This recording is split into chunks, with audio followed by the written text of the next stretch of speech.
Max, thanks so much for joining us this morning.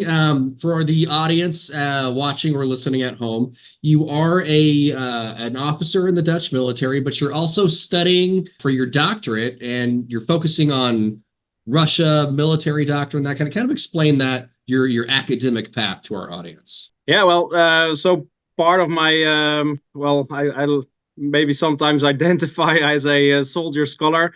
I've previously had quite an operational career in the Dutch Armed Forces, but then at a certain moment I switched more to also the academic career path. So part of getting my master's degree in military strategic studies, I studied a lot of topics from the perspective of the Russian Federation. So I studied Russian strategic culture, Russian coercive diplomacy, strategic deterrence, all kinds of stuff. Russian counter did some case studies. So I built up some knowledge about the Russian Federation. But my doctorate program, it's a whole different ball game. I'm studying insurgencies and irregular warfare and similarities between insurgencies and state formation. So it's your path in academia that's kind of brought you to me. You had written an article for the Modern War Institute. It came out in March of 23, but I still think it holds true for the most part today. It was about the theory of Russian victory. We're talking about military victory in Ukraine, but that's a Western perspective, right? In your article, you talk about Russia has different types of victories. There's political victories, you know, actual military victories. Can you kind of talk about, in general terms, the theory of Russian victory in warfare? Yeah, so I found it very interesting because there was, especially last year, when I wrote the article, there was a lot of talk about Russia losing the war in Ukraine and not being able to achieve a victory.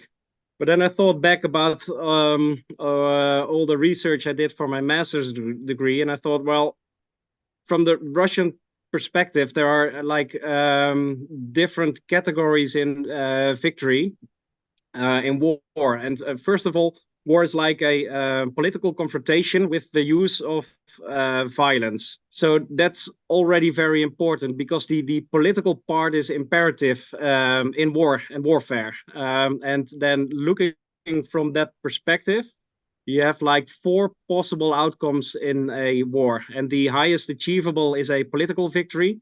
Below that lies a military victory. Below that lies a military defeat. And below that lies a political defeat. And it's that ranking that defines also the importance. And there's not necessarily a causality between a military victory and a political victory. Because if you suffer a military defeat, but you are still able to create a political narrative that implies a political victory, then it's that last thing that counts, the political victory. So there is a correlation between military victories and a political victory, but no causality. Okay. So then to make it more practical, you can suffer defeats on the battlefield, but still achieve a political victory in war. Would you say that's what's happening in Ukraine right now? That Russia is suffering Yeah, I some think defeats? it's very interesting and really important to try to look at the proceedings of the war also from a Russian perspective. And it requires like what is called strategic empathy, which is definitely not sympathy, but empathy requires you to get into the line of thinking of your adversary and figure out his reasoning and his perspective on a matter. And from that perspective, what I wrote down in the article is that I think the goal of the Russian leadership in Ukraine is not so much about getting as much territory as possible, or to recreate the Russian Tsarist Empire, or to keep NATO away from the borders. These are all maybe contributing factors and useful in a narrative. But I think for the Russian leadership, the biggest threat in Ukraine lies in Ukraine adopting a different political and economic system. And I think the threat of Ukraine versus Russia is Ukraine becoming a democracy with a free market economy. Because of the similarities between especially the Eastern Ukrainian people and the Russian people, if the Russian people see that adopting a different political and economic system can bring them more freedom and prosperity, and that they aren't necessarily deterministically bound by a narrative that the people suffer and serve the state, then that might cause some instability in Russia, because people start questioning the Russian authoritarian rule and the oligarchic economy that is currently active in the country. So I think that Ukraine becoming a prosperous democracy poses an internal threat to Russia for internal stability. And then if you look from that perspective, a Russian political victory would imply that they want to deny Ukraine from becoming a democracy with a free market economy. And if that's the highest achievable goal, then your military efforts should reach that effect. And then if you look at the current situation, with the current front line being quite static at the moment, Russia has managed to decrease Ukrainian GDP by about 30%. They have managed to decrease Ukrainian export by about, I think, 2/3, almost 67%. And inflation in Ukraine is quite high. And in fact, the whole economy has become dependent on international aid. So Ukraine getting a flourishing economy isn't possible as long as this war effort is continuing. And on the other hand, Ukraine, I think, has written down in its constitution that as long as the country is in a state of emergency or, in fact, at war, no democratic elections should be held. And there was a lot of discussion by the end of last year whether Zelensky should hold elections or not. In the end, I think he decided not to do so. And if you mirror that to the, in my opinion, Russian goals of Ukraine not becoming a democracy and not getting a viable, flourishing economy, it is exactly what they are achieving at this moment by continuing the war effort. Yeah, it's hard to say you have a democracy if you're not going to hold a democratic vote, right? Yeah, and I don't want to judge his decisions. Of course, there are but lots from of the Russian complex propaganda factors. perspective, like we stopped their vote, so that's the first brick. I mean, from Russia's perspective, that's the first brick to fall to tearing down the democracy. Stop the vote. Exactly. And you see that Zelensky's political opponents, his political opposition, they questioned his decision not to hold elections anymore. And you also see that the immediate reaction in Russia by Putin was that he would make himself eligible again for the elections in Russia, I think that will be held this year. So they are more or less providing a contrast between Ukraine not holding elections anymore and Russia, despite the ongoing operations in Ukraine, still holding elections, with which they create the narrative of Russia being the true democracy. I'm going to put Russia holding a democratic vote in quotes. Like in quotes, of course, of course. Voter, yeah. We're going to shoot you. There's in your article, we talked about the different types of victory a little bit, the political versus military, and you ranked them a little bit. But it reminded me of a line that you have, that victory for the Russians, victory in war is more subjective appreciation than an objectively measurable fact. And I think that's just such a great line, right? Because it's not necessarily about how many tanks Russia has lost or about how many men Russia has lost, you know, a couple 100,000, 300,000 or so at this point. But the subjective appreciation of we stopped Ukraine doing from what we wanted it to do. And that's a long game play, right? And maybe Russia understands American society, Western society. We don't have the attention span for that. So it was always just a matter of waiting us out. What do you think? Yeah, I think there's a lot in what you're saying, because first of all, the declared objectives of the Russian leadership might differ from their true objectives. Because first of all, of course, what I think is the Russian goal of the goal of the Russian leadership in Ukraine, they can't declare that openly to their own population, Right. saying, well, guys, we need you to fight and suffer in Ukraine because we don't want to let them become an example to you, what might provide a better life for you. So first, there's declared goals and there's true goals. But if the declared goal is that, well, Ukraine is becoming a Nazi state and the West is misguiding them and we need to keep NATO away from our borders, etc. So that might fit a narrative which is already decades, even ages long, of Russia being the besieged country by the West and all kinds of enemies that are surrounding it and that are always trying to invade Russia. So that's like a narrative to create towards the population. And then it becomes very interesting because this narrative, it's really important in, for example, the Russian culture, and that then the subjective part kicks in. Because I think in the West, always when we engage in conflicts or in wars, we try to quantify the outcome. Mm-hmm.